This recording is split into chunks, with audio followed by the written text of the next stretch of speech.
Desde la ciudad de Rosario, provincia de Santa Fe, República Argentina, el Instituto Metropolitano de Urología y Laboratorios Gador les da la bienvenida a todos los profesionales a participar del Simposio Internacional La Vejiga Hiperactiva en el 2020.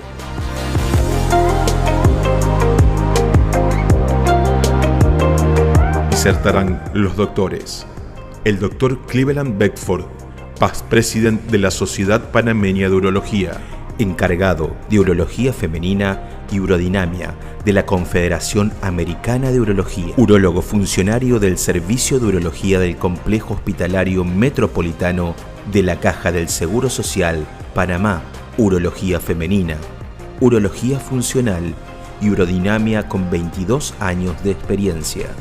El doctor Agustín Sampietro.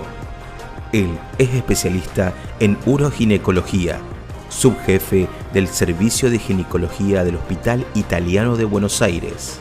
La licenciada María Florencia Tarrico, licenciada en Kinesiología y Fisiatría, especialista uroproctoginecología, rehabilitación pelviperineal, integrante del Departamento del Piso Pélvico del Instituto Metropolitano de Urología de Rosario.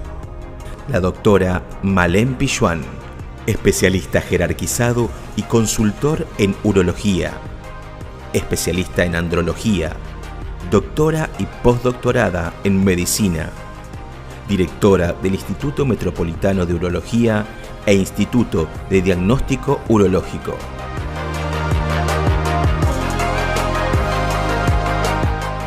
Bienvenidos a participar del Simposio Internacional La Vejiga Hiperactiva en el 2020. ¿Qué hacer cuando no sabemos qué hacer?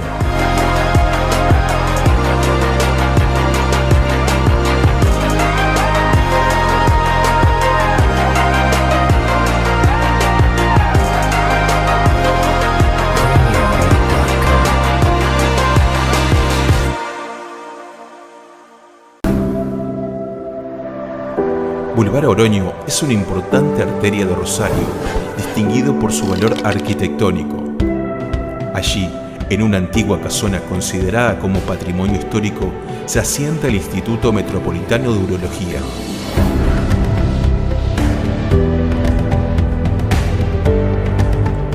Primer instituto privado de urología multidisciplinario de la región. Hoy, con amplias inversiones en infraestructura y tecnología de alta complejidad, el Instituto Metropolitano se posiciona como un centro médico de excelencia, destacado por la calidez humana, diagnóstico certero, el valor de la ética y la confianza, el profesionalismo médico. Bienvenidos al Instituto Metropolitano. Todas las soluciones urológicas en un solo lugar.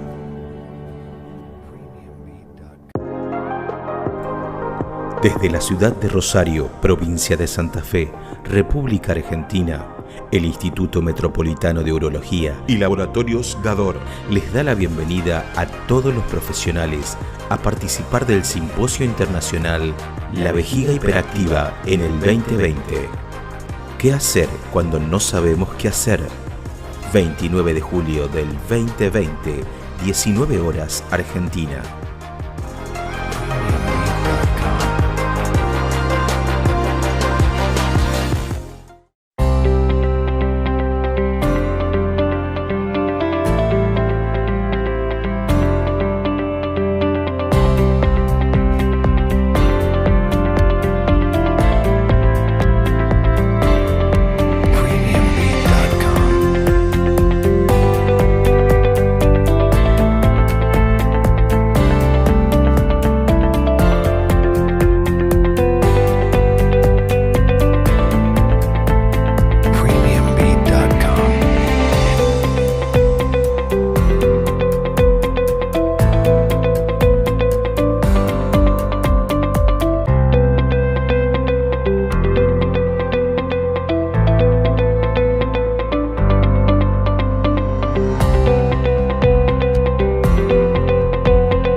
Continuamos con el Simposio Internacional La Vejiga Hiperactiva en el 2020. A continuación, la doctora Malén Pichuan, especialista jerarquizado y consultor en urología, especialista en andrología, doctora y postdoctorada en medicina, directora del Instituto Metropolitano de Urología e Instituto de Diagnóstico Urológico.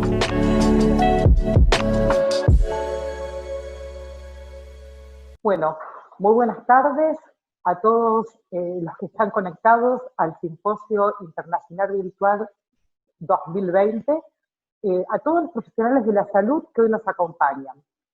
En nombre del Instituto Metropolitano, quiero dar gracias a Dios por esta oportunidad, que es una oportunidad de compartir un evento de alto nivel científico, dado los speakers que van a disertar a continuación.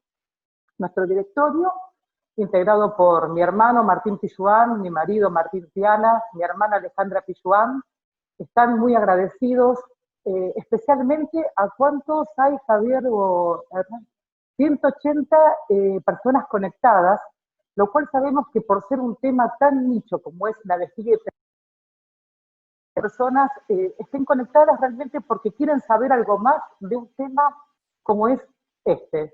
¿Qué hacer cuando no sabemos qué hacer?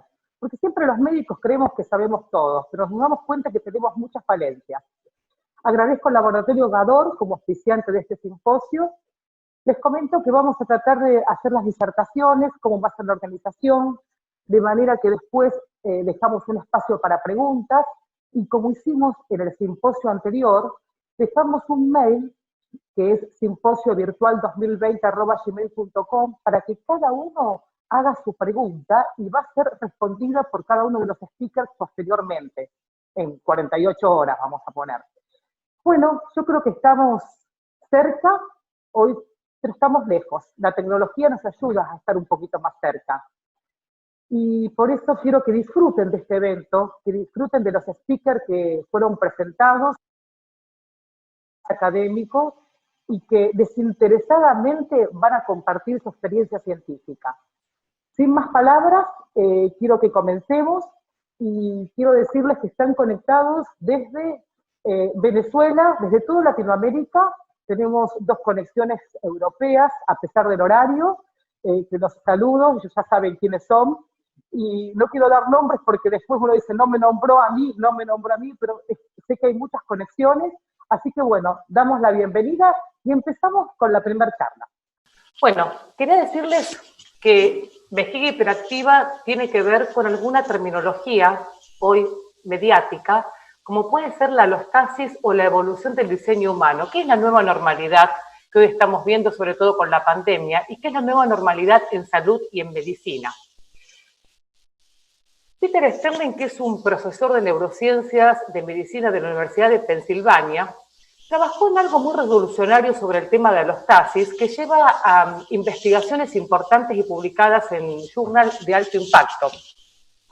Con este pensador, quiero un poco ubicarlos, cambia un poco la manera de entender la biología, la salud, la enfermedad, y cambia la forma de comprender un poco la vejiga hiperactiva. Pocas veces en vejiga hiperactiva veíamos que se valoraba de manera clara y expresada numéricamente este concepto en trabajos de salud. Tal es así que esta evolución empezó a ser prevalente por la prevalencia de la vejiga hiperactiva o porque estos pacientes que tenían vejiga hiperactiva comenzaron a ser diagnosticados. Hoy vemos que la prevalencia habla que en Europa y en Estados Unidos un 16% de los casos reportados, y vemos también que en Argentina, este trabajo es argentino, es de la Universidad de Córdoba, que lo quiero nombrar, habla de un 23% de prevalencia, habla de 10 consultas, 2 o 3 consultas son por vejiga hiperactiva, y el 54% es en una población mayor de 60 años. ¿Cuánto afecta la vejiga hiperactiva? En realidad, como es un síndrome que vamos a definirlo, vemos que produce algunas alteraciones que posiblemente no comprometan la salud, pero sí la calidad de vida. Producen depresión, estigmas sociales, limitación en la actividad diaria y, por lo tanto, terminan en el aislamiento social. El aislamiento social que no tiene que ver con la pandemia, era el aislamiento social prepandemia. Y ahí está el tema de alostasis, que significa el estado cambiante. Nosotros siempre aprendimos en la facultad homeostasis, o sea, permanecer en el mismo estado. Acá vamos a tener que cambiar. Y la idea de la alostasis en el organismo cambiará el medio interno para enfrentar o desafiar perturbaciones que llegan del exterior. La vejiga hiperactiva es la presencia de urgencia con o sin incontinencia urinaria, medida a menudo acompañado de frecuencia y nocturia. Esta es una de las definiciones del 2013, pero vamos a ver que Abraham Cardoso habla que es un síndrome caracterizado por la presencia de urgencia miccional aislada o en combinación con otros síntomas como incontinencia de urgencia, asociado frecuentemente a frecuencia miccional nocturia y en ausencia de otras patologías demostrables. Es interesante ver que la vejiga hiperactiva se diferencia de lo que es el detrusor hiperactivo. ¿Por qué? El detrusor hiperactivo es un aumento de la presión durante el llenado de la vejiga, ya sea en forma fásica, o sea, contracciones involuntarias, o en forma tónica, con baja acomodación, acompañado de una disminución de la capacidad sistométrica de la vejiga. Esto lo puede hablar muy bien el doctor Cleveland, que es especialista en la parte de urodinamia. Pero este porcentaje de detección de intrusor hiperactivo en pacientes con vejiga hiperactiva no siempre es coincidente, o sea, es variable. Y convengamos que a no todos los pacientes les vamos a pedir urodinamia. ¿Cuál es el impacto negativo que produce esto? Primero, en la vida social de las personas. Este simposio trató de hablar de mujeres, o englobarlo dentro de la vejiga hiperactiva en mujeres, aunque sabemos que también en menor porcentaje esto puede comprometer a varones. Y no todos los pacientes buscan ayuda profesional. ¿Por qué no buscan ayuda profesional? Generalmente es porque es un estigma esto y tiene una tendencia a adaptarse, a tolerar el síntoma, a ver que estos síntomas tienen que ver un poco con el envejecimiento y por eso lo llevan adelante de alguna manera y conviven con esto. Por eso decimos que el concepto de calidad de vida o de salud muchas veces es en relación a la percepción subjetiva de la persona, porque es una percepción que ella tiene de cuánto esto puede afectar su calidad de vida. Calidad de vida relacionada con la salud significa la percepción subjetiva del individuo de cómo la enfermedad o el tratamiento impactan en el bienestar físico, psíquico y social. Esto ya lo decía Kaplan en el 91. Después estos conceptos fueron modernizándose y empezamos con las limitaciones físicas, psicológicas y sociales. Cuando ponemos vejiga hiperactiva como descriptor, cuando googleamos, cuando hacemos búsquedas, vamos a ver que este crecimiento fue en forma exponencial en la literatura en las últimas décadas o en las últimas 2 décadas.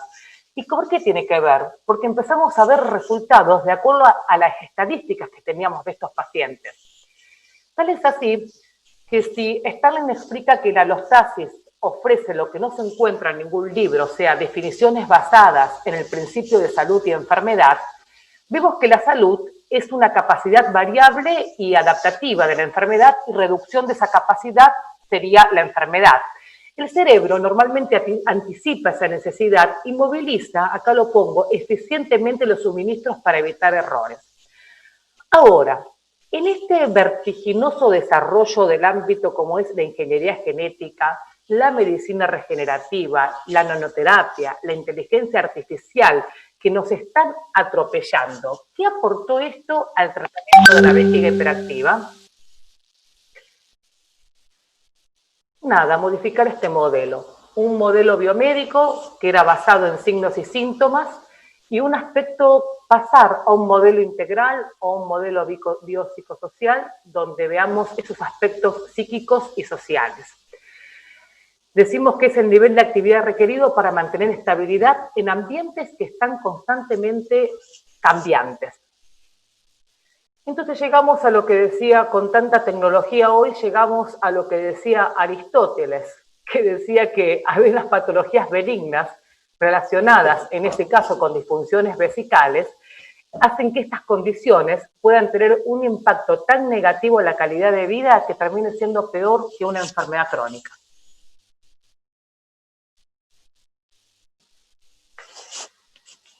Vamos a ver que siempre tenemos que descartar patologías, infecciones urinarias, tumores vesicales, obstrucción del tracto urinario, que pueden acompañarse de una hiperactividad vesical o enfermedades neurológicas, pero nosotros nos estamos refiriendo un poco a la idiopática. Y que esa etiopatogenia es multifactorial, sobre todo teniendo en cuenta origen neurogénico, origen ureterial, miogénico, etcétera. Pero vamos a ver que podemos diferenciar vejigas hiperactivas con patologías o vejigas hiperactivas de forma idiopática. Esto es interesante, no está la referencia bibliográfica, pero es de saco este artículo. Dice que un estudio comparativo del impacto de diferentes patologías sobre la calidad de vida a nivel poblacional demuestra, vean esto, que la artrosis de cadera o de rodilla, la depresión, los problemas de espalda y la vejiga hiperactiva son las enfermedades crónicas que peor repercuten en los individuos, sobre todo en las mujeres, y que hacen este tipo de aislamiento. Tal es así que en países desarrollados, como puede ser este trabajo comparativo que es en Reino Unido y en Suecia, cuando ellos evalúan una patología posiblemente diferente a lo que nos manejamos en la Argentina, ellos no solamente evalúan por la calidad de vida, porque sabemos que Suecia tiene una calidad de vida dentro de los 5 países, pero no por esto, sino que cómo esto repercute a nivel económico. La necesidad de un material absorbente, la depresión, la carga económica desde el punto de vista sanitario o laboral, hacen que estas personas, estas mujeres, reduzcan la productividad laboral. Eso realmente me impactó, porque realmente nosotros no lo vemos desde ese punto de vista, pero una persona que no duerme bien no puede o modifica su tratamiento laboral. Esto lo estamos viendo, y tal es así que hay un motivo de consulta que vale la pena decirlo. Estas pacientes, al aislarse, al tener trastornos de sueño, también tienen disminución de su actividad sexual. ¿Qué dicen las mujeres cuando tienen vejiga hiperactiva en el consultorio? No puedo salir. A lo mejor les parece un poco banal esto que estoy diciendo, pero es bueno que a veces lo hablemos con el paciente. Evito las relaciones, tengo miedo a tener olor a orina, porque es lo que dicen, dejan de hacer gimnasia. Acá dice, no puedo viajar en avión. Bueno, ahora nadie viaja en avión, así que hiperactiva hoy, porque ahora esas pacientes que están reclutadas en su casa por la pandemia, también tienen la vejiga hiperactiva, y todavía en Rosario, que tenemos una consulta que estamos un poquito más liberados, a pesar de que antes la tenían las mujeres empresarias, que trabajaban 14 horas por día, ahora también las tienen las personas que se quedan en su casa y que tienen un baño cerca.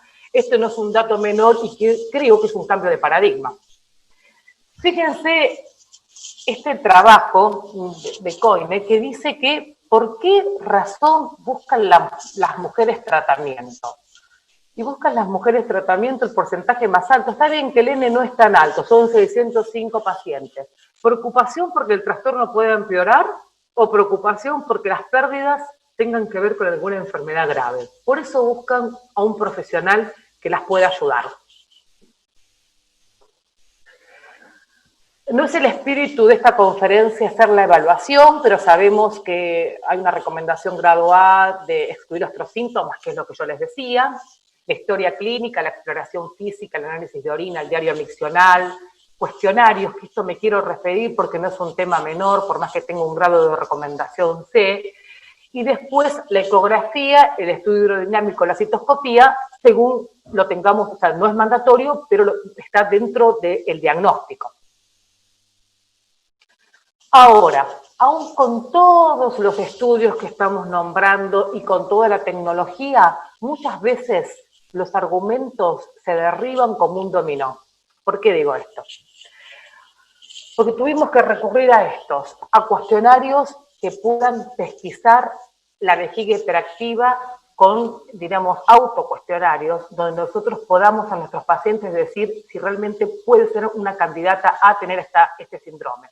Nosotros utilizamos varios cuestionarios, digamos, que son autocompletados, y que ellos lo hacen dentro de la sala de espera, de manera que nos alivia un poco lo que es tener que preguntar tantas cosas que hacen que por ahí la consulta se alargue. Entonces, ¿qué hacemos? Esos fenómenos cualitativos, de decir me siento mal, se me escapa, frecuencia, poliuria, nocturia, lo trasladamos a un fenómeno cuantitativo, o sea, manejable numéricamente, porque en medicina tenemos que hacer estadística.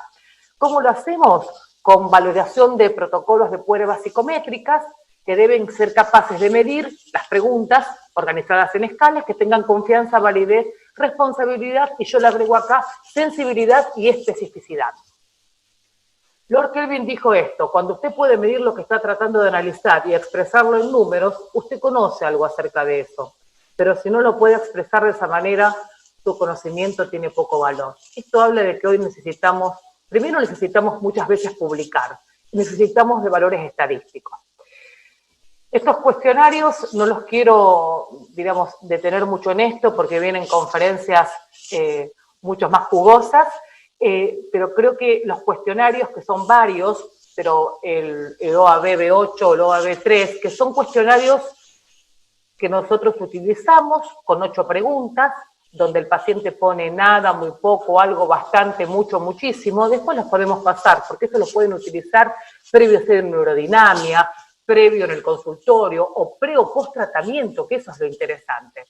Y utilizamos uno un poquito más abreviado, con una versión española, con 3 preguntas, que tiene prácticamente la misma sensibilidad y especificidad que el completo, y que se nos hace un poquito más, menos tortuoso en la sala de espera.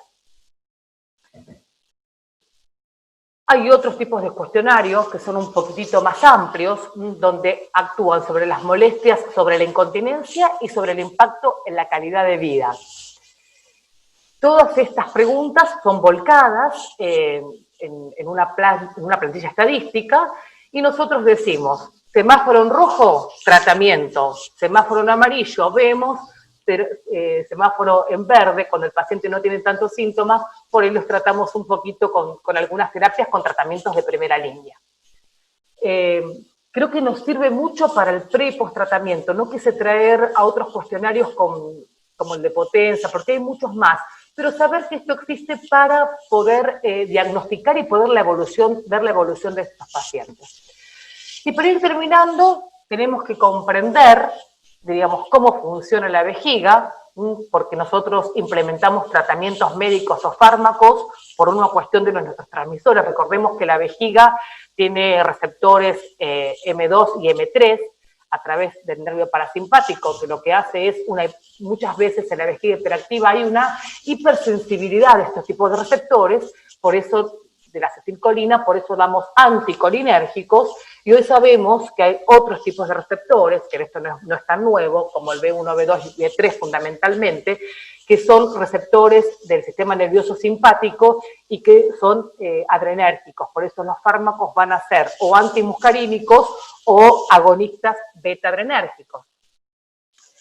Estos son los tratamientos que usamos, que nuestro licenciado va a hablar de las terapias conductales, las terapias mixtas, los tratamientos farmacológicos como los anticolinérgicos, oxibutilina, tolterolina, solifenacina, con su nombre Besiquer, dariferacina, y mirabegron como el primero en su clase terapéutica, agonista beta-3. Y tenemos que saber que si la vejiga hiperactiva impacta en una población de mayores de 60 años, esos pacientes tienen muchas comorbilidades. Y vemos, no sé si les pasa a ustedes, que los efectos adversos de estos anticolinérgicos, como la boca seca, la constipación, la visión borrosa, las alteraciones cognitivas, hacen que con los anticolinérgicos el paciente abandone el tratamiento. Por eso hay que tener en cuenta todas las líneas terapéuticas. Poner en la balanza creo que es la primera etapa. Ningún tratamiento solo puede hacer diagnóstico. Sí decirles que la vejiga hiperactiva tiene una elevada prevalencia y un importante impacto negativo en los pacientes y en sus familiares, que tiene una carga socioeconómica importante y que los especialistas deben involucrarse en este proceso. ¿Pasa algo? No, porque veía como una rayita en la pantalla. Está. Bueno, quiero terminar con mi presentación. Javier, Hernán, ¿cuántos hay conectados? 260 personas. Bueno, muchas gracias. Sin ir más, recibimos al próximo expositor. Realmente quiero decirles, Agustín, Cleveland, Florencia, en el mientras tanto, quiero decirles que realmente es un placer tenerlos, y para nosotros, para el Instituto Metropolitano, para Martín Piana, Malén Pijuan, Martín Pijuan, es un privilegio. A continuación, disertará el Dr. Cleveland Beckford, Past President de la Sociedad Panameña de Urología, encargado de Urología Femenina y Urodinamia de la Confederación Americana de Urología, urólogo funcionario del Servicio de Urología del Complejo Hospitalario Metropolitano de la Caja del Seguro Social, Panamá, Urología Femenina, Urología Funcional y Urodinamia con 22 años de experiencia.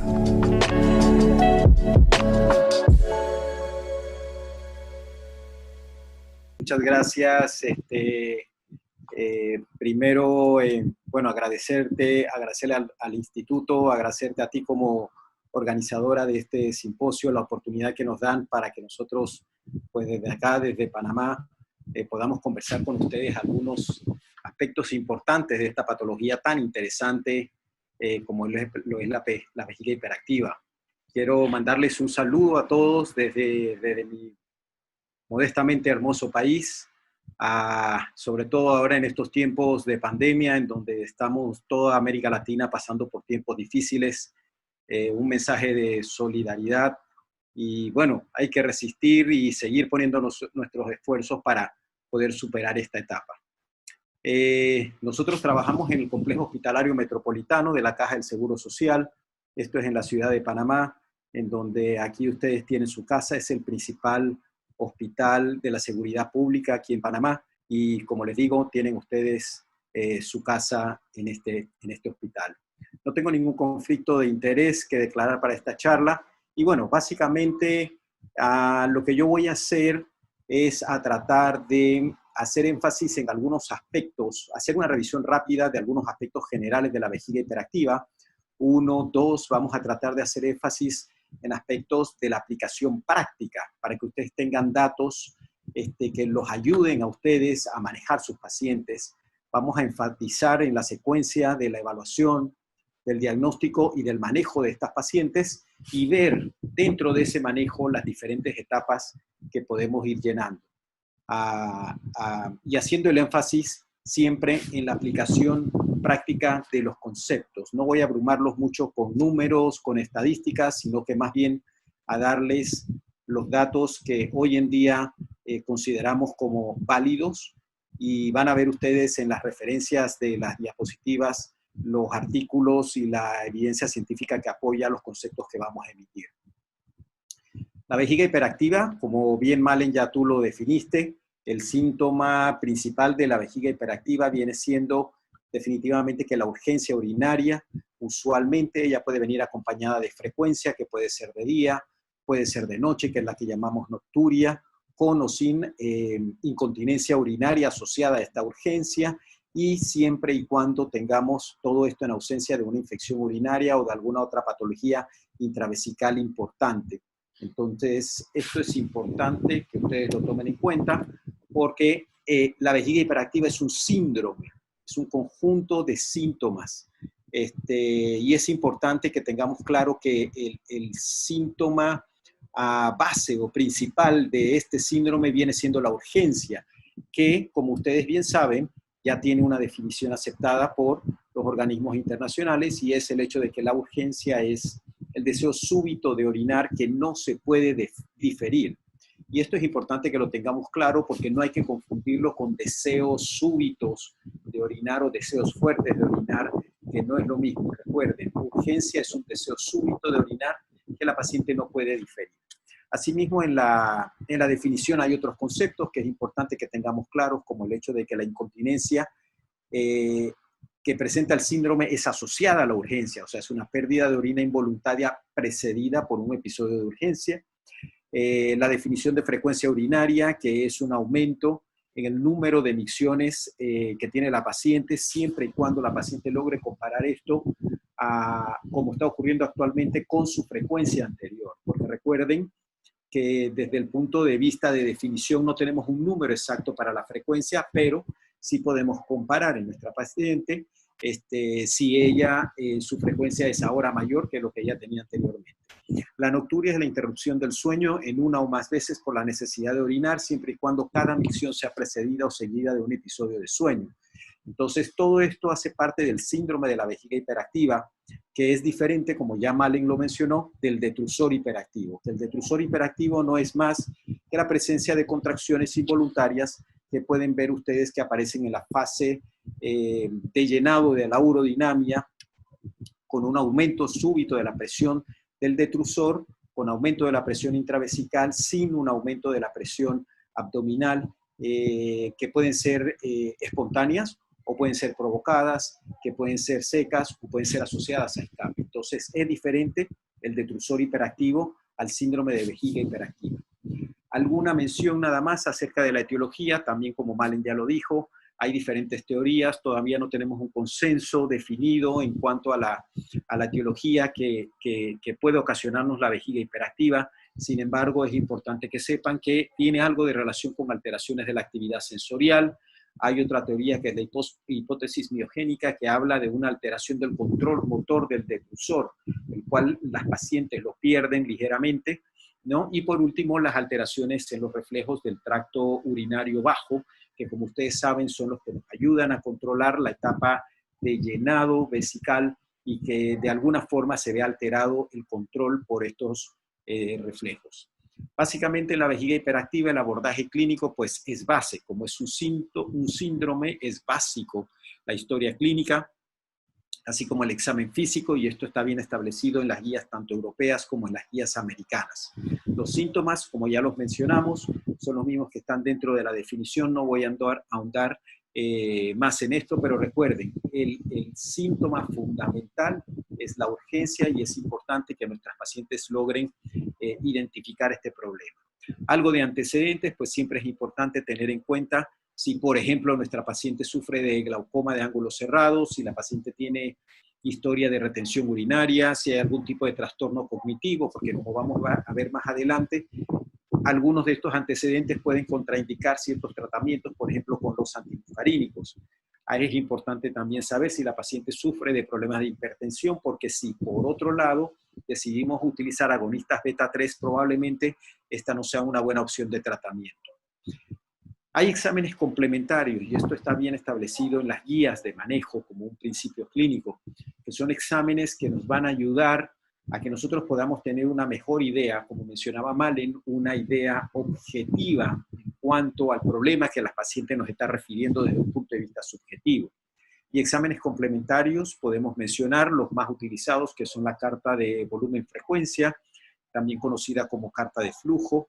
Otra opción sería el diario miccional, que tiene, a diferencia de la carta de volumen-frecuencia, solamente que se le añade el ingreso de líquidos que la paciente tiene diario.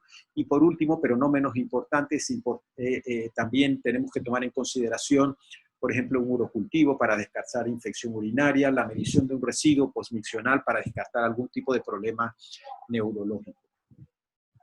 Aquí una pequeña muestra de lo que sería una carta de volumen-frecuencia. Como ustedes ven, podemos poner a nuestra paciente por un periodo que va entre 24 horas a 3 días a tomar mediciones de cada vez que ella micciona, anotar el día, anotar la hora a la que la está haciendo. Entonces, esto al final nos da una tabla, como aquí tienen el ejemplo, en el cual podemos sacar muchas determinación de aspectos con referente a nuestra paciente, por ejemplo, la frecuencia de día, la frecuencia de noche. Esto nos puede ayudar a determinar cuál es, por ejemplo, la capacidad miccional promedio, la capacidad miccional funcional, que como van a ver más adelante nos va a ayudar en la urodinamia. Nos puede ayudar a determinar si tenemos algún problema de poliuria, Recuerden que la definición habla de que más de 40 mililitros por kilogramo de peso en 24 horas de orina, ya estamos en un problema de poliuria. Y también nos va a ayudar a determinar el volumen urinario nocturno para poder determinar si tenemos una poliuria nocturna. Recuerden que la definición de poliuria nocturna es cuando el paciente evacúa en su volumen miccional de un 20 a un 30% del volumen total, pero de noche, en las horas de sueño. Entonces, la carta miccional, la carta volumen-frecuencia nos da muchísima importancia, muchísima información relevante para el manejo de nuestros pacientes. Entonces, una vez que hemos hecho toda la evaluación, que hemos llegado a la determinación que nuestra paciente tiene una vejiga hiperactiva, viene el siguiente paso, que es el tratamiento. Las guías internacionales nos hablan de que el tratamiento que debemos de instaurar o ofrecerle a nuestros pacientes de primera línea, en el primer momento, son terapias conductuales. Terapias que tienen que ver con el entrenamiento de la vejiga, con estrategias de control de vejiga, con entrenamiento de piso pélvico, con el manejo de los líquidos como primera línea, y esto hay que ofrecerlo a todos los pacientes. Esta es una medida estándar con una recomendación grado B. Hay que tener claro que debemos de ayudar a la paciente a poder identificar con ella cuáles son sus expectativas con referente al manejo.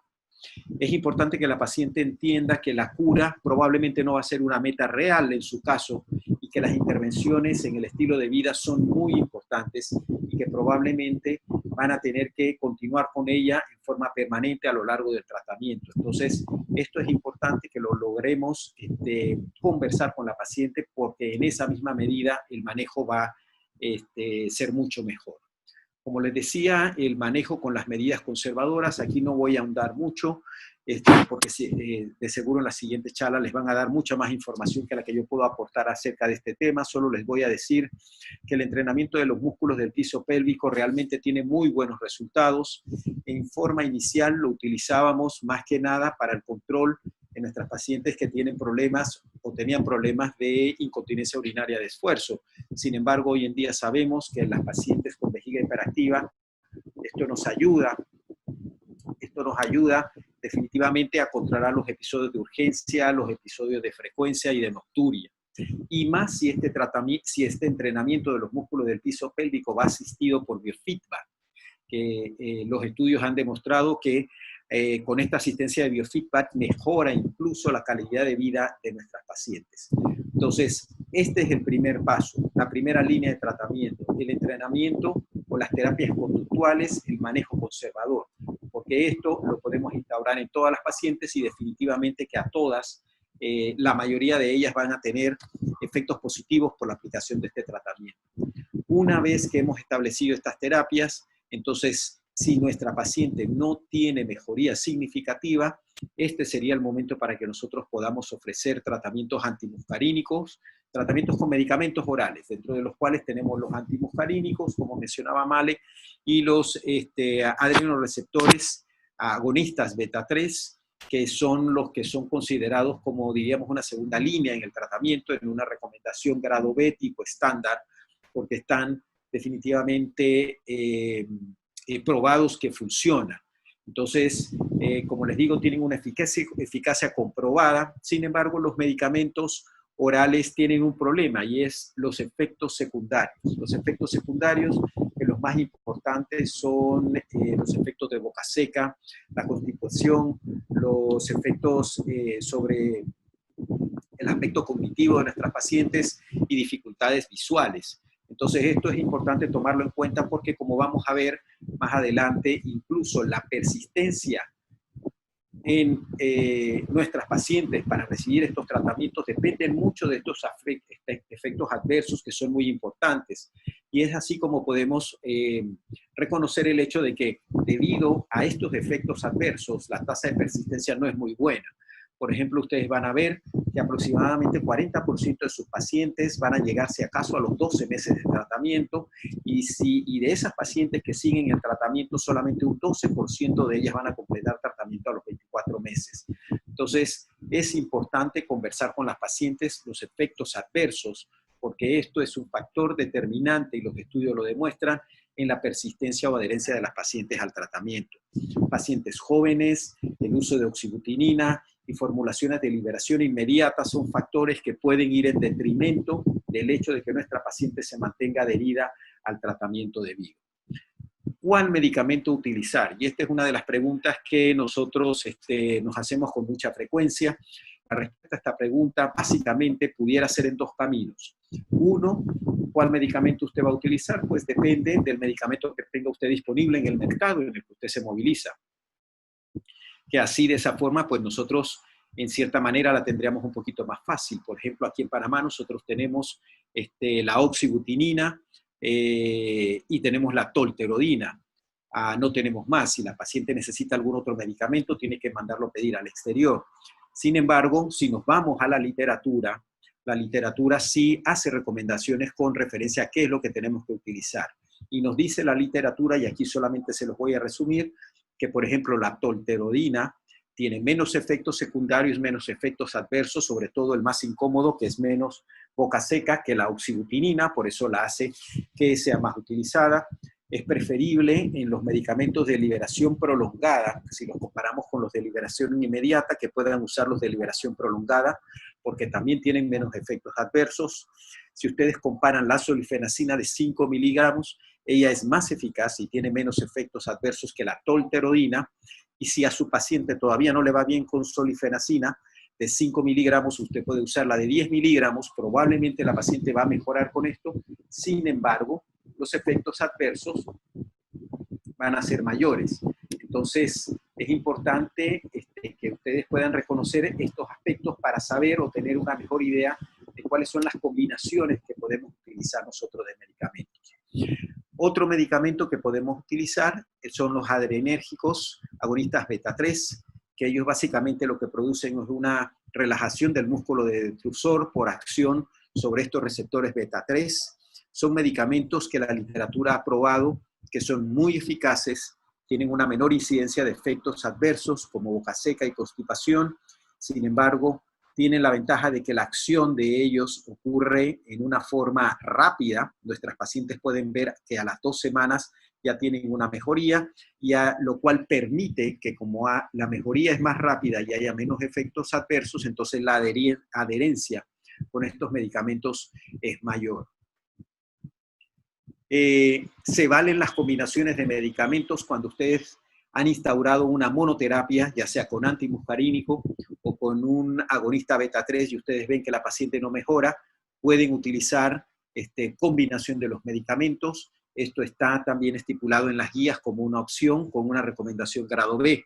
¿Y cuál es la combinación que más se utiliza o la más recomendada, digamos, y valga la redundancia, sería la utilización de la solifenacina en combinación con el mirabegron? Estos dos medicamentos han demostrado en los diferentes estudios que tienen una reducción en el número de la frecuencia miccional que tienen nuestras pacientes, tiene una reducción en el número de episodios de urgencia, hay un aumento en el volumen miccional y los efectos adversos no se incrementan. Una vez que hemos utilizado el tratamiento de medidas conservadoras, medicamentos orales, y nuestra paciente no mejora, llega quizás el punto en donde aquí la reevaluación de la paciente con un estudio de urodinamia pudiera ser de utilidad. Recuerden que la urodinamia no la hacemos desde el principio por diferentes razones. Algunos autores dicen que es muy costosa, que consume tiempo, que es invasiva, que los resultados no son muy exactos. Aquí tengo que hacer mención que como urodinamista a lo mejor no estaría muy de acuerdo con esto porque los resultados de la urodinamia siempre hay que interpretarlos en el contexto de la paciente, pero bueno, la literatura dice que los resultados no siempre son exactos y que es verdad cuando lo hacemos inicialmente no cambia en forma sustancial la decisión de tratamiento. La respuesta al tratamiento con antimuscarínicos es independiente de que yo identifique o no hiperactividad del detrusor en la urodinamia, porque sabemos que la hiperactividad del detrusor solamente está en el 54% de las pacientes. Entonces, este es un datito para que lo tomen en cuenta. Sin embargo, las pacientes que tienen vejiga hiperactiva, ¿no? La urodinamia nos puede ayudar a diferenciar cuando ellas no responden, que estas pacientes puedan tener algo que se llama disfunción miccional. ¿Y qué es la disfunción miccional? La disfunción miccional es un problema de micción que pueden tener las pacientes que se detecta en la fase miccional y postmiccional de la urodinamia y que puede coexistir con los síntomas de almacenamiento y que solo se puede diagnosticar en los estudios de presión flujo que hacemos nosotros en la urodinámica. Entonces, estos aspectos de la disfunción miccional, como lo serían el detrusor hipoactivo y la obstrucción de la cámara salida, solo la podemos diagnosticar con la urodinamia. Aquí solamente y muy breve les voy a poner algunos aspectos urodinámicos que hay que tomar en cuenta al momento de hacer estos diagnósticos, sobre todo, por ejemplo, con el detrusor hipoactivo, donde ni siquiera en la definición estamos totalmente de acuerdo hoy en día, pero que es importante que sepan que hay una prevalencia del detrusor hipoactivo en las pacientes con vejiga hiperactiva, que es aproximadamente de un 9%. Con respecto a la obstrucción de la cámara de salida, pues también hay esencialmente algunos aspectos urodinámicos que son importantes que ustedes tengan en mente y que sepan que la prevalencia de este problema junto con la vejiga hiperactiva llega hasta un 45% de los casos. Entonces, llegamos a un punto en donde ya hemos revisado el tratamiento conservador, hemos aplicado tratamiento médico de segunda línea, ya revisamos todo lo que teníamos que revisar, hemos hecho exámenes complementarios, estamos seguros que la paciente o nos mantenemos en el diagnóstico de vejiga hiperactiva, es idiopática, no hay ningún otro problema. ¿Qué sucede ahora? Entonces nosotros podemos pasar, si nuestra paciente no responde al tratamiento, a una tercera línea de tratamiento. Y con esto solamente voy a culminar diciéndoles una o dos cositas de cada uno de estos tratamientos, con los cuales ustedes pueden ver la lista aquí, que son la aplicación de la toxina botulínica A, la neuromodulación sacra, la estimulación del nervio tibial y por último la cistoplastía de aumento. Con respecto a la toxina botulínica, solamente les voy a decir, recordando que la acción es bloqueando las vías aferentes y eferentes de la vejiga, bloqueando la liberación de la acetilcolina, tiene buenos resultados en la mayoría de los pacientes, sobre todo en pacientes resistentes al tratamiento conservador. Sin embargo, aquí es importante que ustedes tomen en cuenta que la paciente esté dispuesta a realizar cateterismo intermitente. ¿Por qué? Porque está descrito que hasta un 16% de las pacientes a las que les aplicamos la toxina botulínica van a necesitar o van a hacer episodios de retención. Sin embargo, los cuestionarios de calidad de vida cuando aplicamos este tratamiento mejoran muchísimo y hay una reducción importante en los episodios de incontinencia y de urgencia. Respecto a la neuromodulación sacra, bueno, también es para los pacientes resistentes o los pacientes que no pueden recibir un tratamiento de segunda línea por algún tipo de contraindicación. Estas pacientes tienen que estar dispuestas a someterse a un procedimiento quirúrgico como lo es la neuromodulación sacra en sus diferentes etapas. Sabemos que más de la mitad de los pacientes van a tener hasta un 90% de mejoría, aumentando su capacidad vesical después del tratamiento, disminuyendo los episodios de incontinencia y disminuyendo los episodios de urgencia. Entonces, en general, como ustedes pueden ver, los números son alentadores en estas pacientes. Casi terminando, la utilización de la estimulación del nervio tibial también nos ha dado muchísimos, muy buenos resultados. 40 al 100% casi de todas nuestras pacientes que utilizamos este tratamiento tienen mejoría de la vejiga hiperactiva, con reducción de la urgencia, reducción de la nocturia, los cuestionarios de satisfacción mejoran, mínimos efectos secundarios que básicamente tienen que ver con la aplicación o a nivel local, en donde se coloca el electrodo. Sin embargo, tiene el inconveniente que las pacientes tienen que asistir en un primer periodo semanalmente a nuestro consultorio, y eso hace que la adherencia al tratamiento esté alrededor del 80% de las pacientes. Por último, la cistoplastía de aumento. Hoy en día está a nivel de opinión de experto, se utiliza en casos muy raros, casos sumamente graves y complicados, generalmente en la población pediátrica, es una cirugía mayor, y tengo que decirles que la complicación metabólica son importantes, por lo tanto no la utilizamos mucho hoy en día. Esto es lo que tenía que decirles, Male. Espero haber sido claro en los conceptos y quedo abierto a cualquier pregunta que tenga el auditorio. Continuamos con el Simposio Internacional La Vejiga Hiperactiva en el 2020. A continuación, el doctor Agustín Sampietro. Él es especialista en uroginecología, subjefe del Servicio de Ginecología del Hospital Italiano de Buenos Aires.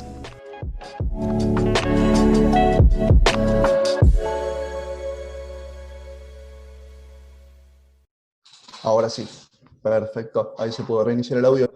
Bueno, hola, buenas noches a todos. Muchísimas gracias al Instituto y a vos, Malén, por la invitación. La verdad que para mí es un placer poder estar hoy acá, acompañándolos y acompañado de un montón de amigos que veo que están conectados. Y me has dado la difícil tarea de hablar después de Cleveland, que siempre da unas clases espectaculares. Y bueno, me metes presión y me suben la vara, así que está muy bien.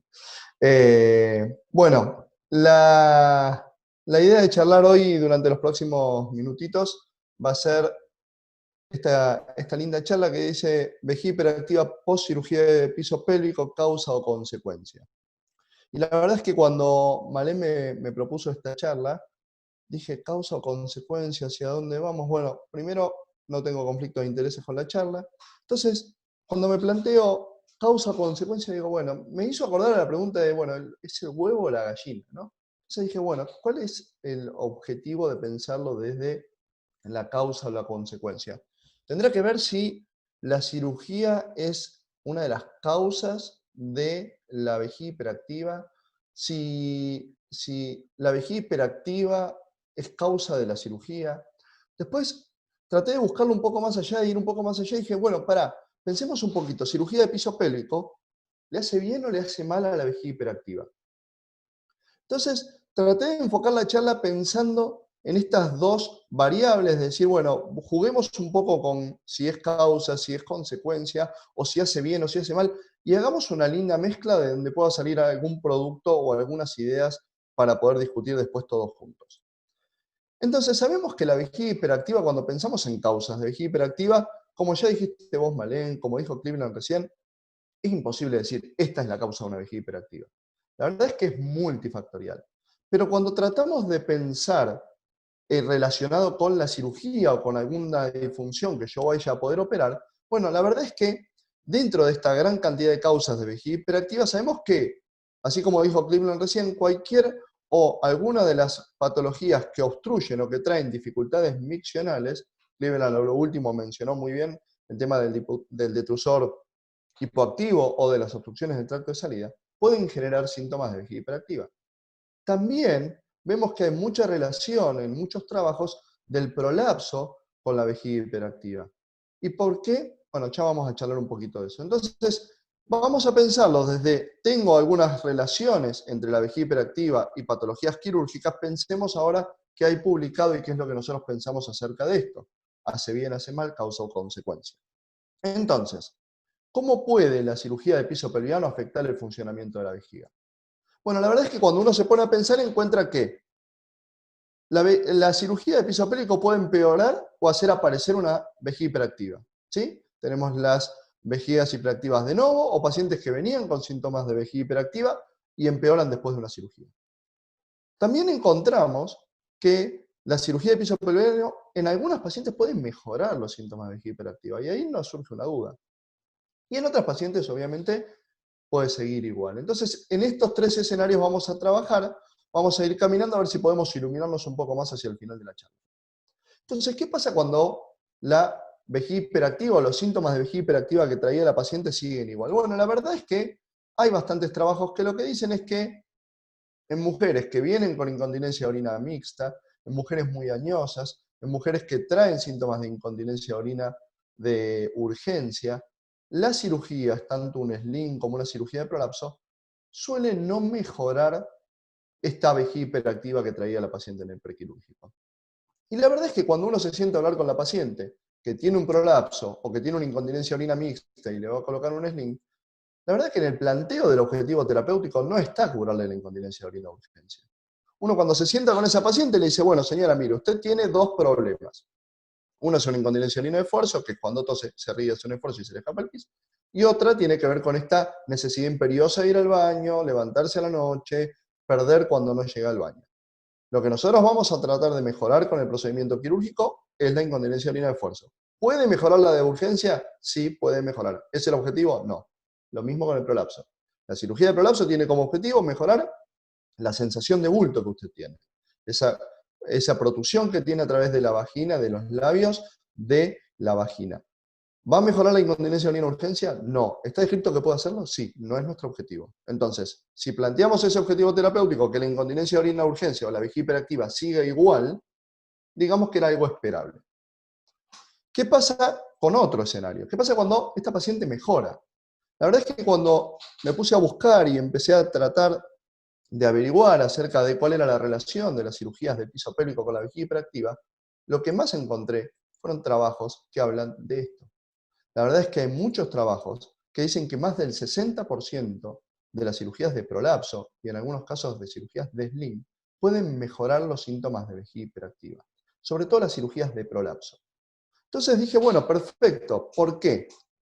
Porque si dijimos anteriormente que cuando yo opero un prolapso no estoy pensando en mejorar una vejiga hiperactiva, no estoy pensando en mejorarle sus síntomas de urgencia, ¿por qué puede ser que esta paciente mejore? ¿Y por qué es tan alto el porcentaje?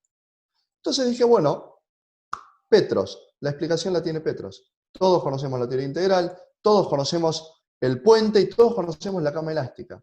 Y Petros, en la teoría integral, describe que el estiramiento de los ligamentos uterosacros, el descenso de la vejiga a través de la vagina, puede provocar una irritación o una sobreestimulación de los vasoreceptores a nivel del trígono vesical, desencadenando estos síntomas de urgencia y generando que la paciente tenga una vejiga hiperactiva de causa anatómica, podríamos decirlo, ¿bien? Y que cuando uno reconstituye esta anatomía podría llegar a mejorar. De hecho, está descrito también en la teoría integral cómo este estiramiento de los ligamentos uterosacros puede provocar la nocturia.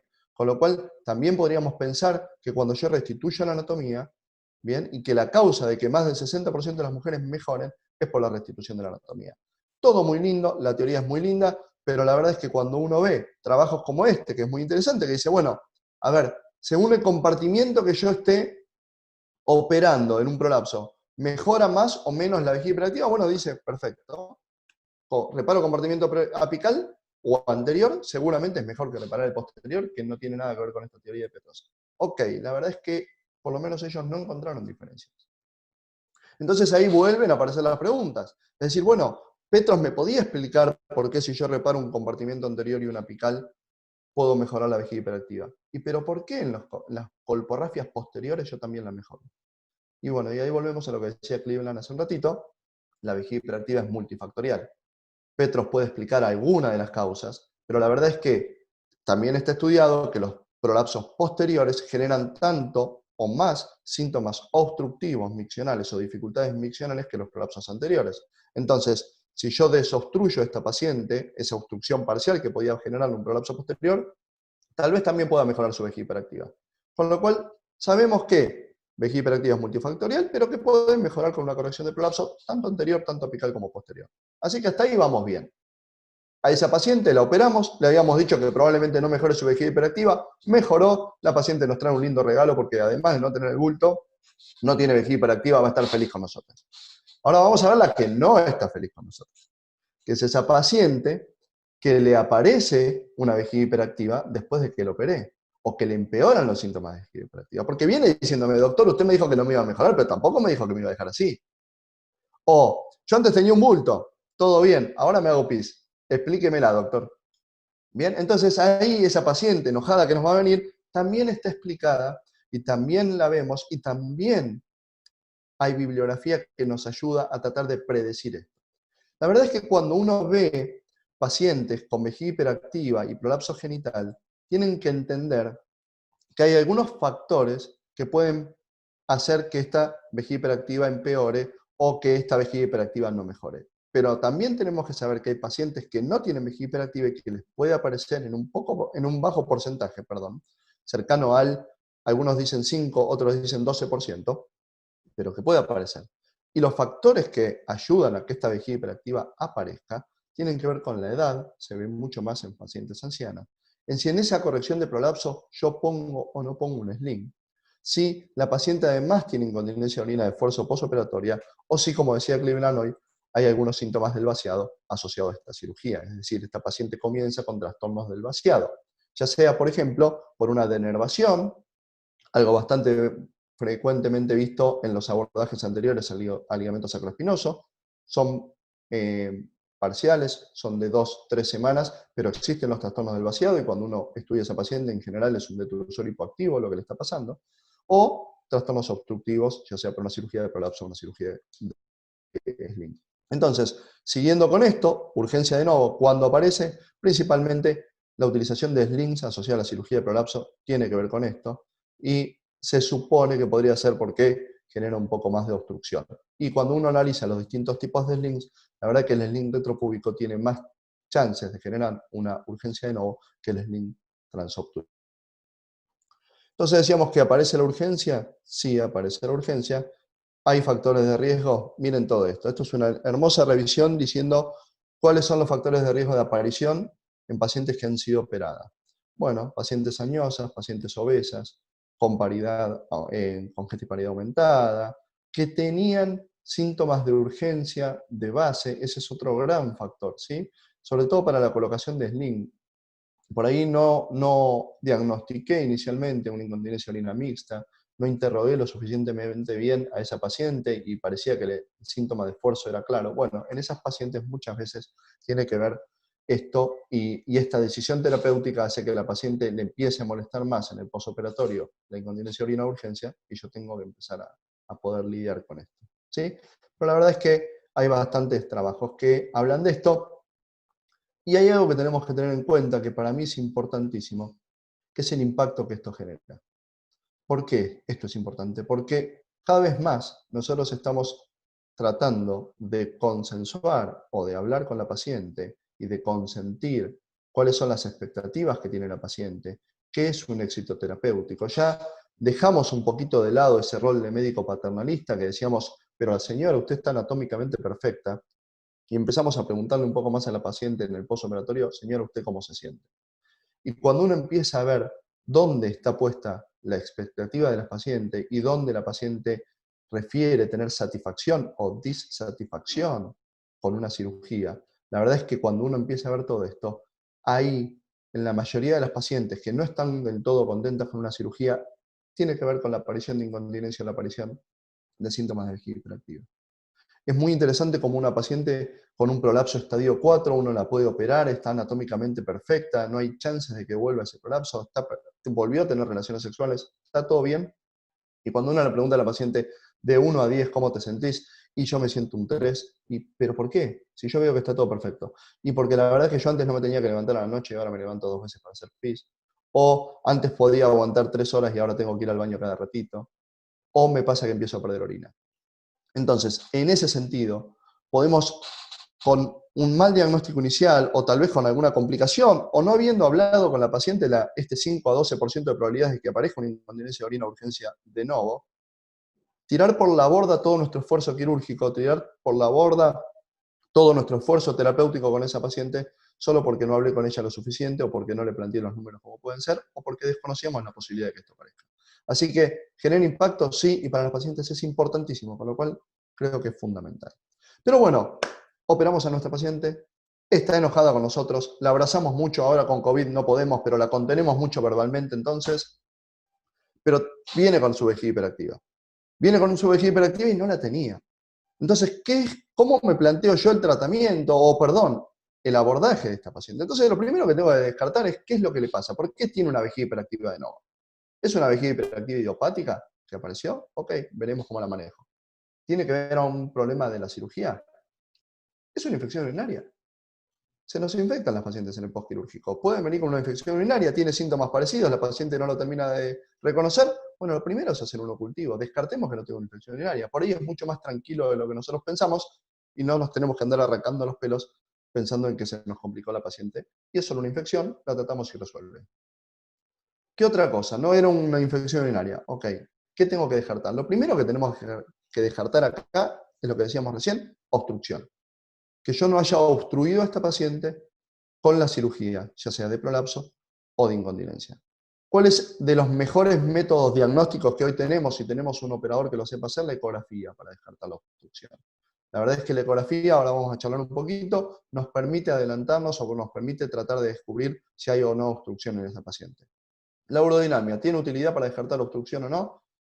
¿Los urodinamistas me van a querer matar? No. ¿Tiene su utilidad? ¿Tiene su lugar? charlaremos ahora de cuál es el lugar. Y la cistoscopía, ¿por qué? Porque yo puedo pensar que esos síntomas irritativos vesicales, cuando descarté obstrucción, pueden ser por un cuerpo extraño en vejiga.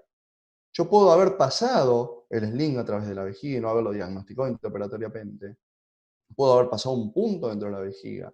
Puede esa paciente tener, y lo hemos visto, un punto irreabsorbible atravesando vejiga con el cálculo implantado ahí, que después empieza con síntomas irritativos. Está bien, no va a ser en el postoperatorio inmediato, pero va a ser un poco más adelante. Pero va a aparecer de nuevo en el postquirúrgico. Alejado tal vez sí, pero bueno, lo va a tener. Entonces, la cistoscopía puede ser un método, cuando todo falló, muy útil a la hora de hacer este diagnóstico. Pero nuestro objetivo principal es descartar la obstrucción. Entonces, decíamos la ecografía. La verdad es que la ecografía ha demostrado ser bastante útil.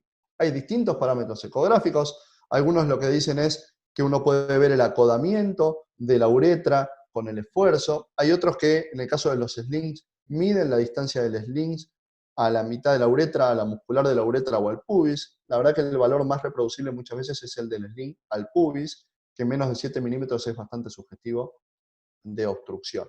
Entonces, en ese sentido, la ecografía ha demostrado ser muy útil. ¿Cuál es el problema? Que no en todos lados contamos con un ecografista que pueda hacer una ecografía de piso pélvico, ni siquiera una 3D, una transperineal 2D para ver estos parámetros. Distancia del sling al pubis y acodamiento o no de la uretra.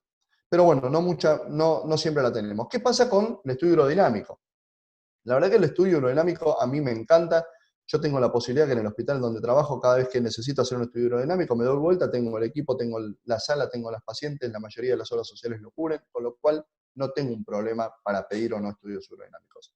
Pero cuando uno piensa en obstrucción y estudios hidrodinámicos, la verdad que los estudios hidrodinámicos en las pacientes obstruidas han dado muchos patrones distintos, no hay un patrón único, y sabemos también, y seguramente se va a hablar un poquito en la próxima charla, pero puedo tener parámetros de obstrucción en la mujer por una falta de relajación del piso pélvico. Un dolor asociado a la cirugía, un dolor perineal, un dolor asociado al posquirúrgico, puede dar trastornos que urodinámicamente pueden ser del tipo obstructivo y que tiene que ver principalmente con esto, con la tensión aumentada del piso pélvico, que genera formas urodinámicas y síntomas similares a la obstrucción. Y no quiere decir eso que el sling haya estado ajustado, que yo tenga que entrar a hacer una segunda cirugía a liberar un sling. Eso me lo va a decir mejor una ecografía que un estudio hidrodinámico. Si yo no puedo hacer la ecografía y necesito seguir descartando obstrucción, ni hablar que el estudio hidrodinámico es muy útil. Y por lo que decía Cleveland recién también. Yo tengo una paciente que después de una cirugía debuta con un trastorno del vaciado.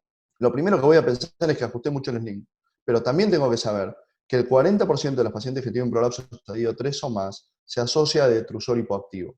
Y que una vez que yo recupero eso y agrego un factor pseudo-obstructivo o mayor resistencia a nivel de la uretra, y ese detrusor está hipoactivo, puedo tener clínica similar a un trastorno obstructivo, y lo que está pasando con esa paciente es que el detrusor no logra vencer la resistencia uretral, no logra una micción, y después empieza con síntomas de vejiga hiperactiva, con residuos miccionales elevados y demás. ¿Bien? Pero bueno, la verdad es que la urodinamia es muy útil, no tanto para mi gusto como la ecografía cuando uno la tiene disponible. Para la obstrucción, volvemos a lo mismo de hoy. Entonces decíamos, descarto obstrucción o es lo primero que tenemos que buscar. Esta, la verdad que lo saqué de uno de los trabajos que cité recién y me pareció muy práctico y muy interesante, así que lo saqué tal cual. Tengo a la paciente con urgencia en un postquirúrgico, descarto infección del tracto urinario. Si está infectada, hago el tratamiento. Descarto la erosión vaginal o la erosión hacia el órgano de la cinta o de la malla, si coloqué una malla para el tratamiento de prolapso, cistoscopía, examen físico. Si los veo, tratar de ver si tengo que resecar esa, en vejiga lo voy a resecar seguro, en vagina a ver si lo puedo tratar conservadoramente o no. Si no está extruida hacia vagina, si no tengo ningún cuerpo extraño en vejiga, descartar obstrucción. Si tengo una obstrucción, tengo que ver qué voy a hacer con esa paciente. Ahí tenemos una charla entera de vuelta para charlar si quieren. Cateterismo intermitente, conducta temprana, conducta tardía. Podemos hablar una hora más, no es el objetivo acá.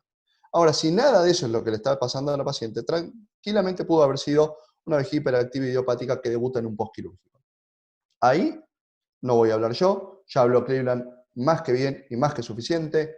terapias conductuales, primeras líneas de tratamiento para vejiga hiperactiva idiopática, antimuscarínicos, miramergón, segundas líneas, terceras líneas, electroestimulación tibial posterior, neuromodulación sacra, toxina botulínica. Ahí tenemos, para empezar a jugar con todo lo que dijo Cleveland recién, si descarté que esta vejiga hiperactiva se trate de una complicación de la cirugía y la considero ya una vejiga hiperactiva idiopática. Para ir cerrando y para hacer honor al tiempo, para llevarnos o para discutir si quieren ahora. Fundamental conocer las expectativas de la paciente antes de operar. Estamos hablando de algo que puede ser una complicación postquirúrgica, bueno, conocer las expectativas, qué es lo que ella le molesta hoy, qué es lo que ella quiere, interrogar muy bien a la paciente antes de operarla. Intervenir, operar de acuerdo a los riesgos y beneficios. Si ese paciente tiene más riesgos de obstrucción, si ese paciente tiene más riesgos de tener una incontinencia de orina de esfuerzo, si ese paciente tiene riesgos de complicaciones, ver, por ahí la solución era un pesario, ¿bien? Y no lo opero. Pero fundamental evaluar todos los riesgos y estos factores de riesgo que decíamos hoy para desarrollar incontinencias de orinas de urgencia o vejigas hiperactivas en el postquirúrgico. Hablar con la paciente, vuelvo a lo mismo. Hablemos. Tomémonos el tiempo de hablar lo más que podamos con la paciente. Hoy con el tema de la telemedicina y que las estamos llamando por teléfono está mejor todavía. Tenemos para hablar un montón. No podemos ir a los bifes a revisarla. Tenemos que tratar de hablar todo lo que no hablábamos antes. Si se sospecha obstrucción en el postquirúrgico, pensar en la posibilidad de reintervenir. Dijimos, hay mil formas, 1000 algoritmos, cada uno tiene su escuela, pero si está obstruida la paciente y no puede orinar, antes o después tal vez tenga que volver al quirófano, bueno, pensémoslo. ¿La cirugía le hace bien o mal a la vejiga hiperactiva? Depende. Hoy esa respuesta no se las voy a poder dar. En algunas pacientes hace bien, en algunas pacientes podemos empeorarla. El huevo o la gallina, quién vino primero, quién no vino primero, la verdad es que no lo sabemos, no nos tienen que importar.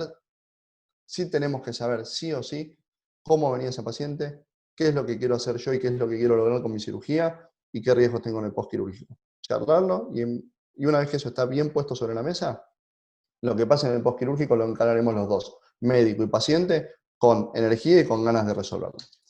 Les agradezco muchísimo la atención, vuelvo a agradecer la invitación y bueno, quedamos abiertos a preguntas una vez que terminen todas las exposiciones. Muchas gracias.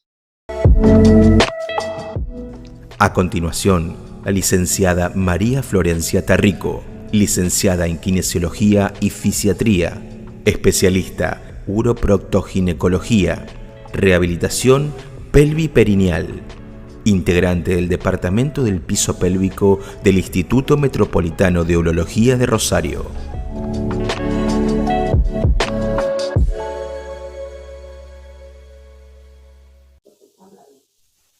Bueno, yo voy a hablar un poco sobre qué es lo que realizamos como tratamiento de primera línea y tratamiento fisioterapéutico en sí en Metropolitano. El objetivo principal del tratamiento kinésico es mejorar la frecuencia, mejorar la sensación de urgencia y mejorar la incontinencia si está presente. Como primera línea de tratamiento, todas las guías revisadas coinciden en recomendar la terapia comportamental, los cambios en el estilo de vida y la educación del paciente. ¿Por qué? Porque tenemos en cuenta que la vejiga hiperactiva, si bien afecta de manera importante la calidad de vida del paciente, no pone en riesgo la misma. Entonces, ¿cuál es la primera recomendación? Es comenzar con terapias no invasivas, que se recomiendan que sean parte de cualquier plan de tratamiento, incluso si se realiza una terapia farmacológica. Las terapias comportamentales trabajan sobre conductas.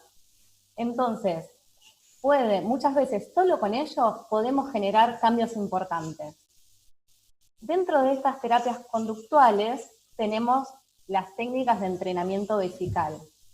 En ellas vamos a encontrar el uso tanto diagnóstico como de tratamiento del diario miccional, las técnicas de micciones programadas y las medidas higiénico-dietéticas.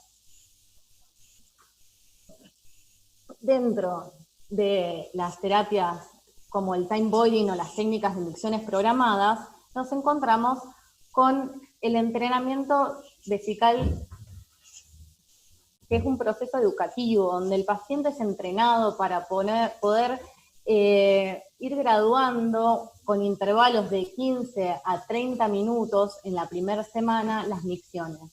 Y luego se va incrementando hasta llegar a un rango de 3 o 4 horas, que es lo normal. En esto, ¿qué es importante? Que realmente la voluntad del paciente en realizar... Ahí está mejor, ¿me escuchan?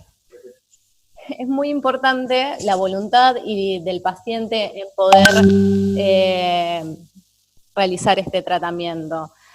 A veces tenemos fallas cuando son personas añosas por la capacidad cognitiva del paciente, y si no hay voluntad para realizarlo, no hay participación voluntaria del paciente, podemos no tener tratamientos que sean fructíferos. Dentro de las terapias de piso pélvico, vamos con las medidas higiénico-dietéticas.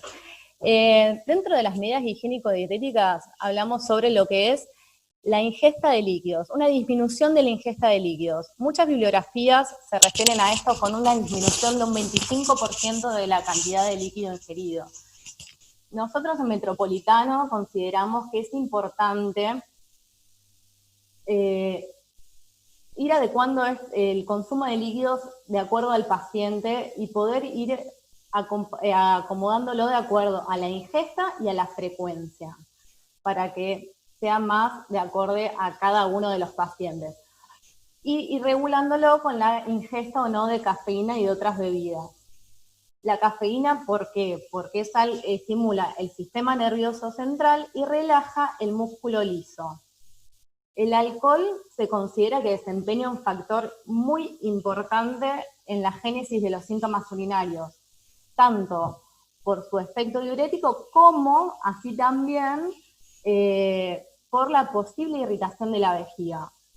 Otros elementos dietéticos, se han encontrado estudios que refieren que la ingesta tanto de pollo, pan, como lo que es una vitamina D, como la ingesta de vitamina D, de proteínas, pueden disminuir los factores de riesgo de la vejiga hiperactiva. La asociación del tabaco con la incontinencia de orina ya está altamente demostrado.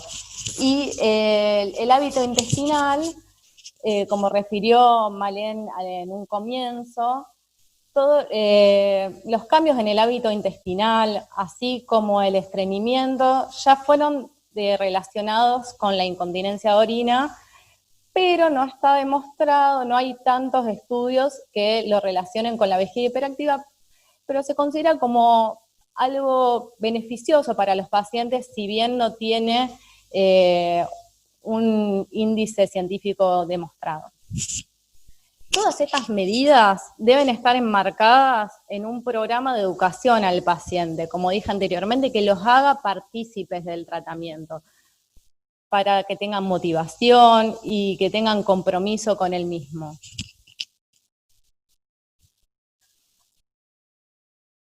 ¿Por qué hablamos del diario miccional? Porque determina qué ingesta de líquidos tenemos, cuáles son los potenciales que podemos modificar con la educación del paciente, qué estudios demostraron la relación entre estos datos obtenidos y la evaluación estándar, y provee una línea de base para cuantificar la respuesta del tratamiento desde el inicio.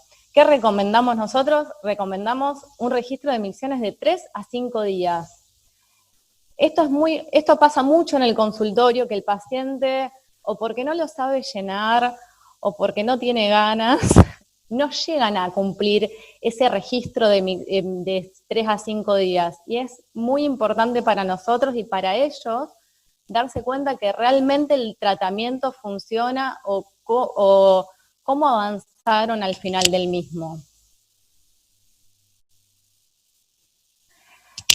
Dentro de los programas de ejercicio de piso pélvico se encuentra el entrenamiento muscular del piso pélvico los ejercicios de Kegel, que se han considerado como primera línea de tratamiento de la vejiga hiperactiva, donde se realizan contracciones voluntarias y así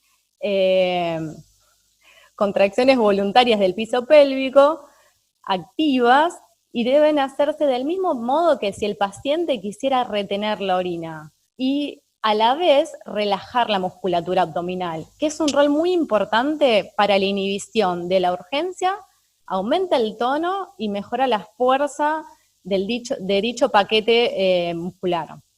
Después tenemos los conos vaginales, que son dispositivos en forma de cono que se colocan dentro de la vagina y provocan una reacción de contracción de la musculatura del piso pélvico, permitiendo que se retenga la orina y se eviten las fugas.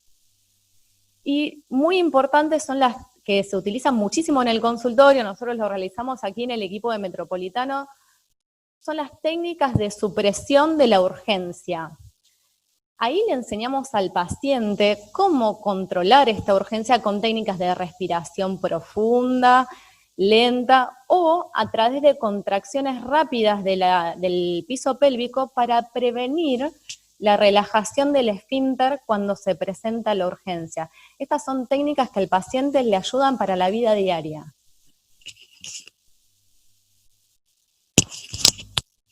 Dentro de la fisioterapia hay muchas herramientas, como los mencionaron los otros participantes. Nosotros en Metropolitano solo estamos realizando lo que son técnicas con electrodos superficiales, no estamos realizando la neuromodulación del tibial posterior de manera invasiva. Muy importante es el uso del biofeedback, que le enseña al paciente cómo controlar, cómo contraer la musculatura del piso pélvico, es más bien propioceptivo.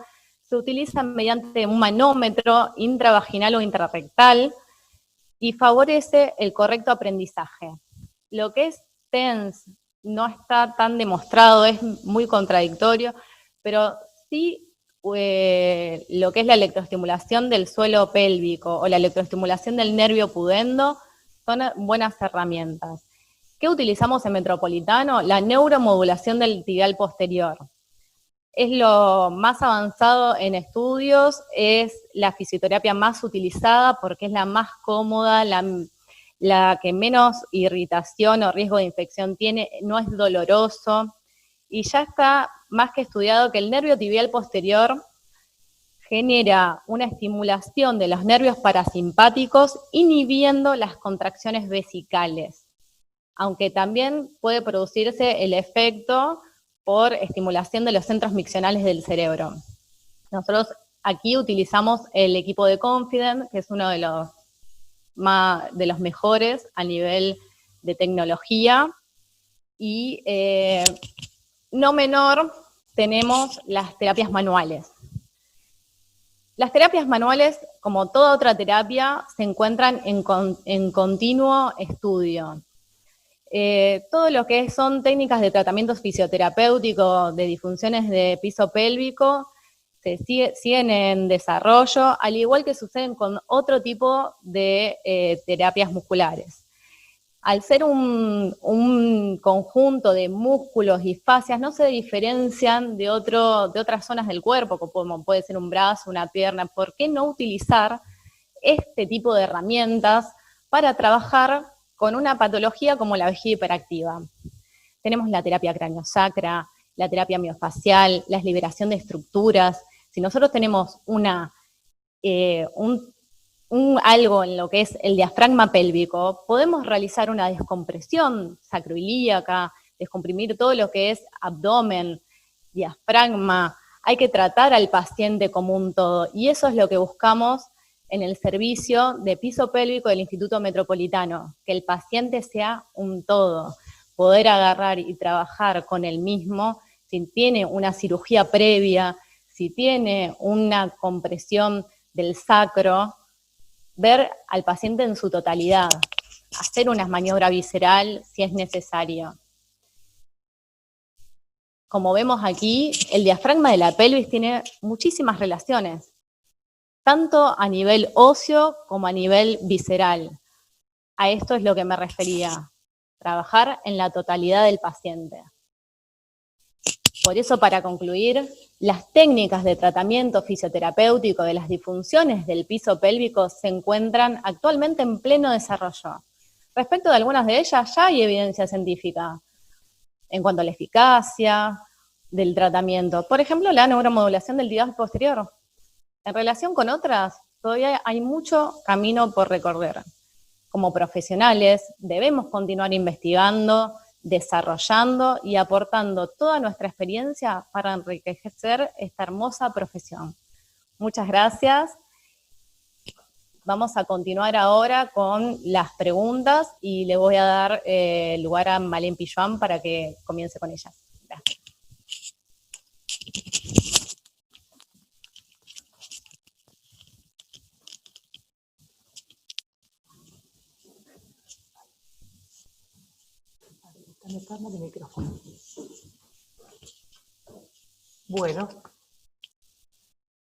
Bueno, realmente las ponencias muy buenas, a ver la cámara, las ponencias muy buenas, muy interesantes. Creo que hay muchas puertas abiertas. Yo creí que sabía mucho de vejiga hiperactiva y ahora me parece que no sé nada, después de escuchar a los disertantes. Bueno, hay muchas preguntas, se fueron respondiendo algunas en el chat, otros ya llegaron los mails, o sea, no les pedíamos que sean tan rápidos, pero bueno, ya llegaron y después se los voy a pasar a los tres speakers. Pero me gustaría preguntar, porque algunas son muy puntuales. Una de las preguntas que creo que sería para Agustín. Agustín, vos hablaste que el 60% de las vejigas hiperactivas a lo mejor pueden mejorar con una cirugía de prolapso apical. O sea, dejaste una puerta abierta. Así como también hablaste, si mal no recuerdo, que esas pacientes a las cuales les corregías un prolapso de un grado importante, ellas iban a tener una reducción del prolapso, pero empezaban con la sintomatología, que es el huevo o la gallina. ¿Qué opinión te merecen, sobre todo porque hay algunos artículos que están hablando de esto ahora? Sí, hay toda una técnica quirúrgica que son los cervicosacropexia o las... se conocen como cesa basa, básicamente, que lo que buscan es esto de reconstruir el ligamento uterosacro para tratar la urgencia misional. Son técnicas que están destinadas, o sea, es una cirugía similar a una cirugía de prolapso, pero destinada con el único objetivo terapéutico es la corrección de la incontinencia urinaria urgencia. Si en una paciente que por ahí no tiene un prolapso sintomático, yo le hago una corrección de los ligamentos uterosacros, se usa un dispositivo, hay todo un dispositivo atrás de esto, que lo que busca es mejorar el síntoma de urgencia miccional.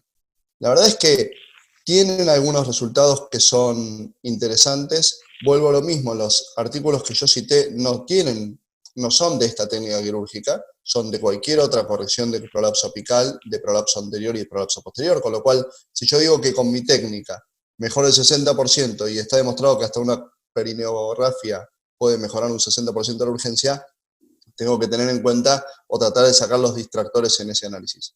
La verdad es que yo no creo que en una paciente que no tenga un prolapso sintomático, no creo en hacerle una corrección de prolapso apical. ¿Se entiende? Para corregir una urgencia. No creo en la resolución quirúrgica de la urgencia. Sí, si la paciente tiene un prolapso y tiene asociado una urgencia, poder asesorarla para esto. Pero así como un 60 puede mejorar, hay un 40 que se mantiene igual. Entonces, someter a una paciente que el único síntoma que tiene urgencia a una cirugía con un 40% de chance de falla, y no sé si sería ideal para ella. No nos olvidemos un poco lo que dijiste, o sea, que vivimos en una... O sea, estamos hablando siempre de estas mujeres que también tienen un comportamiento demandante y que esperan un cambio a veces de 100% con respecto a la cirugía, lo cual sabemos que eso nunca es así para los que somos cirujanos. Muchas gracias, Agustín. Otra pregunta acá, a ver, creo que la puede responder Cleveland. Cleveland, felicitaciones por tu presentación también, excelente. La próxima quiero que nos hables de urodinamia, que sé que es un tema fuerte para vos, y que los urólogos que hacemos urodinamia tenemos muchos, pero muchos baches en estos, así que creo que si Dios quiere, Agustín hace caras también, es así. Y los ginecólogos, vos decís, los urólogos que hacemos urodinamia tenemos baches. Y los ginecólogos que hacemos urodinamia, yo cada vez que lo escucho a Cleveland hablar de urodinamia digo, ok, lo que yo hago no se llama urodinamia. No sé cómo nombre le puedo poner, pero urodinamia seguro que no es lo mismo que hace este hombre. Entonces, para la próxima va a haber algo, o sea, cuento este breve paréntesis, que cuando empezamos a hacer el programa, queríamos hacer algo sobre que vos hables de urodinamia puntualmente. Lo que pasa es que es un tema, si vejiga hiperactiva es un tema nicho, urodinamia es un tema ultra nicho, y por ahí no era tanta la convocatoria de la audiencia como es la que estamos teniendo. No, Cleveland, creo que esta puede ser para vos, porque habla del tratamiento médico. O sea, ¿cuánto tiempo? ¿Quién lo pregunta? Desde Mar del Plata, me parece. ¿Cuánto tiempo dar tratamiento con medicamentos antes de pasar a tratamientos de tercera línea? Uy, excelente pregunta. Bueno, las guías, voy a contestarla desde el punto de vista académico. Las guías hablan de que el tratamiento ustedes deben de establecerlo y deben tratar de lograr que la paciente complete entre 6 a 8 semanas con medicamentos para entonces poder nosotros valorar una respuesta. Como mencionaba en la charla, esto a veces es un poquito demandante en el sentido de que hay que establecer con la paciente prioridades acerca de qué es lo que ella siente que la está incomodando. 1, 2, no crearle falsas expectativas a la paciente, que es muy, muy importante. A veces las pacientes empiezan a tomar un medicamento, no sé, hoy y ya el lunes lo están llamando, no sé si les pasa a ustedes en Argentina, pero ya la otra semana, el lunes, martes, me está llamando, oiga, doctor, eso que usted me dio a tomar, yo creo que no sirve porque mire, ya llevo tomándolo una semana y no pasa nada. Entonces hay que explicarle a las pacientes que esto requiere un poquito de tiempo, que deben de tomarlo en la forma correcta también. Recuerden que algunos antimuscarínicos se pueden titular las dosis, como por ejemplo la oxibutinina, lo cual nosotros lo hacemos con cierta regularidad, porque como les mencioné, no disponemos aquí, nuestras pacientes no disponen de todos los medicamentos. Pero en esencia, y respondiendo a la pregunta, por lo menos 8 semanas con el tratamiento para que nosotros podamos hacer una reevaluación y decidir entonces si continuamos con los otros estudios en vista de que la paciente no haya mejorado. Bien, lo vamos a tener en cuenta. Estas son pequeñas cosas que nos ocurren todos los días con los pacientes. Sabemos que aparte de la respuesta, o sea, cuando uno tiene un tratamiento médico, sabemos que la respuesta nunca es 100%, y que volvamos a lo que dije en un principio, generalmente son pacientes de una determinada edad, polimedicadas, y esto también, o sea, nosotros tenemos que interrogar, porque la paciente viene para querer mejorar su calidad de vida, y te dice, un tratamiento más me estás dando, o me está dando, mejor dicho, y en realidad lo que nosotros, o sea, no tenemos otra cosa. Podemos pasar también a lo que es toxina botulínica, que lo podemos hablar también en otro simposio. Creo que es un tema para ir cerrando. Hay algunas preguntas, ya llegaron más, o sea, ahí llegaron 3 para el doctor San Pietro, 2 para el doctor Cleveland, 1 para Florencia, que la vamos a responder por mail, respetando los tiempos de las personas que realmente se conectaron, y decirles que posiblemente podamos próximamente hacer un simposio con algunas de estas cosas que no nos animamos entre colegas a discutir, porque a veces a uno le cuesta discutir algunos temas, o le cuesta decir, mira, esto realmente se me queman los papeles con este tipo de pacientes.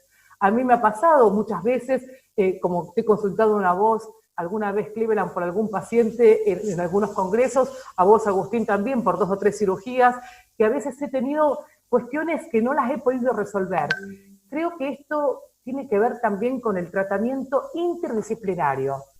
Kinesiólogos, nutricionistas, ginecólogos, urólogos, a veces, o sea, no, y psicólogos también. Nosotros tenemos armado de esa manera el servicio, porque cuando nos creemos todopoderosos, de golpe esto no lo podemos resolver. Así que, bueno, quiero agradecerles siendo las 20:40 hora argentina desde Rosario, provincia de Santa Fe, República Argentina, con una audiencia que realmente superó las expectativas, llegamos a las 278 personas en un tema nicho. Quiero agradecerles, darles las gracias y dar gracias a Dios por este evento. Bienvenidos al próximo. Muchísimas gracias por la invitación, Malén, repito, y la verdad que un placer haber visto a muchos amigos conectados y haber charlado con todos ustedes hoy. Gracias. Un placer, Malén, haber podido participar desde acá de Panamá. Les mando un abrazo fraterno a todos y por favor cuídense mucho todos. Muchas gracias.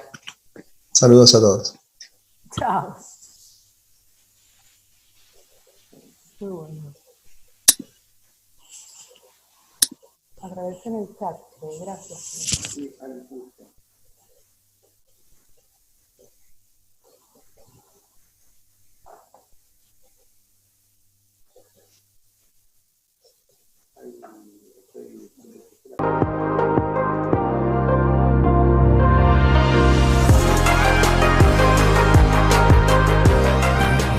Desde la ciudad de Rosario, provincia de Santa Fe, República Argentina, el Instituto Metropolitano de Urología y Laboratorios Gador les da la bienvenida a todos los profesionales a participar del Simposio Internacional La Vejiga Hiperactiva en el 2020.